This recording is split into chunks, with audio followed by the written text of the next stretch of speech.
everybody, Cole Jones here with DLC Producers West Financial and Jones Mortgage Company. I wanted to come today and change up a little bit of the way that I do my monthly newsletter. So from here on out, we are going to be doing long form video content rather than the typical blog post style. So I'm really excited to get this going. I think there's going to be a little bit more insight, and I'm hoping that, maybe people will be able to answer more questions about it, feel more comfortable in terms of coming to me if you guys do have questions.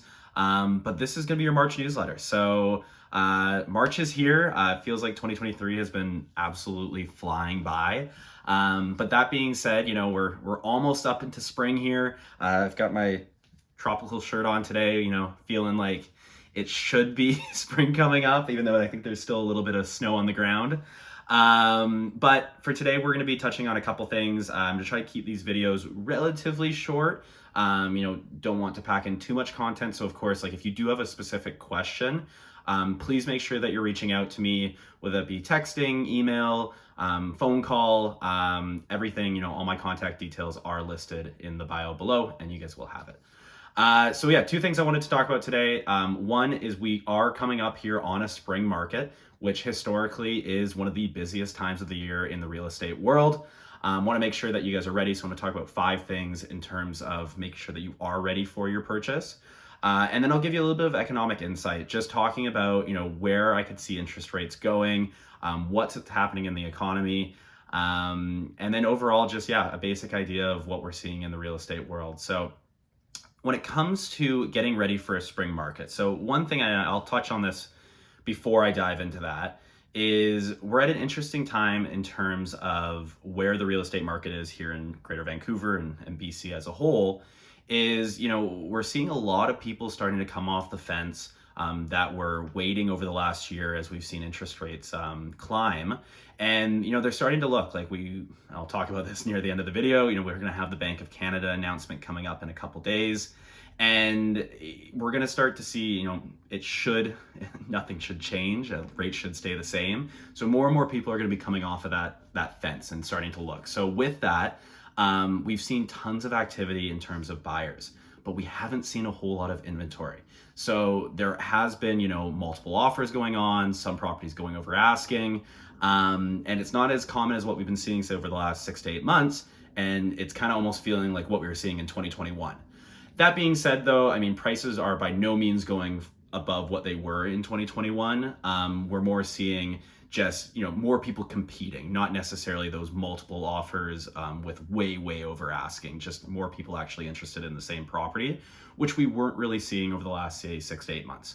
So big thing that we need people to list. We need more properties out on the market where buyers can go in and, it's that balanced market of what we should be getting to, and inventory is what's going to fix that.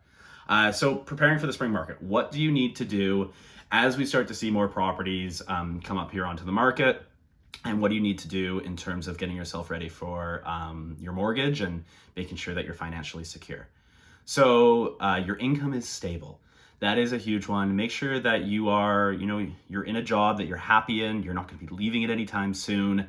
There's a common myth that you need to be in that job for, say, a year or two.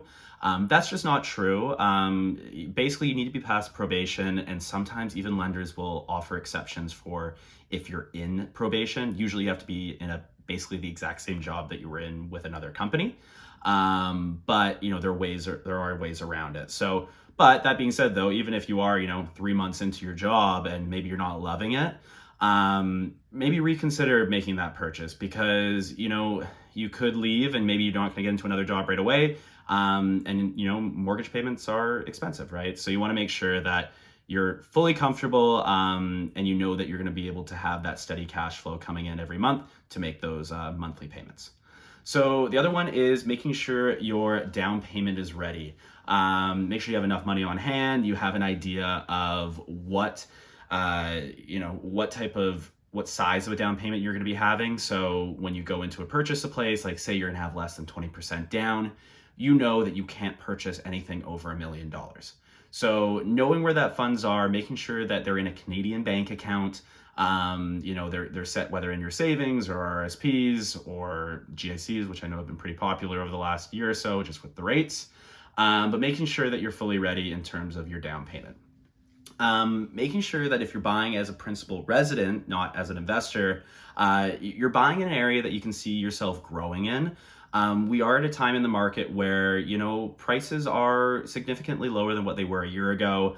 We're lucky enough in the sense that we live in the greater Vancouver area that, as historically has shown, prices will go back up. But that being said, though, it may take 5 to 6 years to really, gain that equity in your home that you were hoping for, and, potentially what people earned when they bought in, say, 2018, 2019. So you want to make sure that you're buying in an area that you're going to be happy in. You're not going to be a year or two from now deciding, hey, maybe I want to make that switch, especially as your primary residence. Another big one is because fixed rates are such a common type of mortgage right now, because we're seeing such a difference between where the fixed rate is at compared to where the variable rate is at. It's almost a percentage difference, that you're not only qualifying for more with a fixed rate, but people are then now getting into a 5-year or 3-year fixed, and there are substantially larger penalties associated with breaking a mortgage as a fixed rate. So that's something to always, be mindful of, that when you are getting into a mortgage, either looking at a 3-year or a shorter term option. However, the 5-year option is always the best in terms of interest rate. So, if you plan on being there for 5 years, maybe locking into that 5-year could be a good idea, just so you have that stability and know what your payments are going to be. But however, that's not always the best for everybody. Do recommend having that conversation with me prior to diving into that and knowing if you're a fixed or variable type of client. So the other one is feeling comfortable that you're good with managing debt. I mean, a mortgage is a debt. You are going to have your monthly payments. You need to make sure that, along with, making all your lifestyle payments, and your lifestyle debt is in like your visas, your phone bill, all that type of stuff, you're still comfortable with the amount that you're bringing in every month. You're able to pay off that mortgage and pay off all of your other debts and keep that consistent. So that kind of goes back to the income piece, but also, making sure that you're keeping yourself comfortable and you're still able to save. Another one I always recommend too is having a bit of an emergency fund on hand. I know a lot of people, and I've spoken to a decent amount of people that would say, hey, I just want to put everything towards the down payment. I want to look at ways that, like, maybe your payments can be $300 to $400 more, but you're going to have an additional $50,000 saved in your bank account. That could be a little bit too much. Maybe $10,000, $15,000 saved in the bank account that you could have put towards a down payment. But now that, life is variable. So if there are things that happen, you're going to have that flexibility, that you're going to have that emergency fund, that you can use those funds for that. Other than that, those are the main ones in terms of making sure that you're ready. And really, like, if you're like, okay, like, I think I have an idea, I think that's kind of what I think I'm there, reach out. I mean, let's have the conversation. It honestly takes me about 5 to 10 minutes to kind of say, yeah, no, you're good to go. Or, hey, you know what, let's look at a plan, and let's figure out a way that you can get in, say, a year from now. But yeah, those are the main ones. And if you have any questions, let me know. In terms of the economy, so we do have the Bank of Canada's next rate announcement coming up here on March 8th. So that's actually this Wednesday. This is being filmed March 6th, the Monday.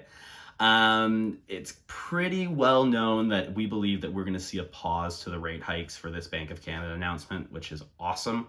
The biggest contributors to that is we did see GDP slow for January's numbers, and we did also see inflation drop for January's numbers as well. One thing that we weren't anticipating is we did see a climb in the job market. So it's kind of 2 out of the 3 right now are, showing in good signs. And the next couple months it's going to be really important to look at those numbers and see what's showing up, because at that point, that's going to determine if we're going to see any more rate hikes, or if we may see them drop rates later on this year and early into 2024, which would be awesome. But that being said, it's at a time where it's kind of the wait and see. Let's see what the Bank of Canada, see what these rate hikes has done to the economy. We'll see what happens over the next kind of 2 to 3 months here, see what the numbers report. And it's kind of that wait and see, and hopefully, the real estate market's able to pick up here a little bit more, and people are saying, hey, you know what, prices are low. It's a great time to buy if I qualify. And the best way to start that is, reaching out to me. Let's start the conversation. If you guys have any questions, of course, I'm a text or a phone call away. Don't be a stranger. So That's it for today. Like I said, reach out if you have any questions, but we'll continue to do this every month. And if there's any topics that you guys want me to discuss as well, please let me know. Happy to dive into that.